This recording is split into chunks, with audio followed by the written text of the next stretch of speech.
Magandang umaga, kumusta po? Narito po ulit ang update natin para sa lagay ng ating panahon.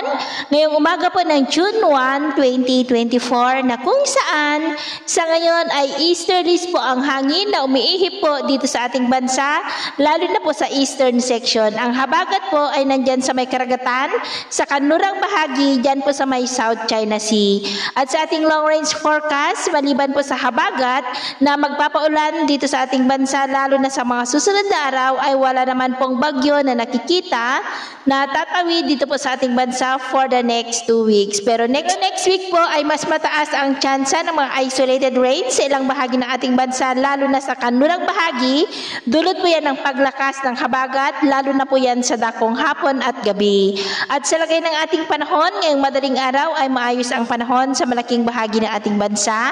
Maliban po sa mga tsansa ng mga isolated rains sa ilang bahagi ng Masbate, Babuyan Islands at Dinagat Island. At mamaya po ay sisikat ang araw sa malaking bahagi ng ating bansa, pero may tsansa pa rin ng cloudy skies with isolated rains sa may southern part ng Quezon, Camarines Provinces, Catanduanes, Masbate, Leyte, Bohol, Dinagat Island, Sulu Archipelago at silangang bahagi po ng Mindanao. At mamayang hapon, maayos pa rin ang panahon sa malaking bahagi ng ating bansa, pero may tsansa na po ng maulap na kalangitan with isolated light to heavy rain sa ilang bahagi ng Ilocos Region, Cordillera, Cagayan, ilang bahagi ng Pangasinan, Metro Manila, Calabarzon, ilang bahagi ng Mimaropa, Bicol Region, Sulu Archipelago, Lanao Provinces, Sorsogon, Surigao del Sur at ilang bahagi po ng Davao.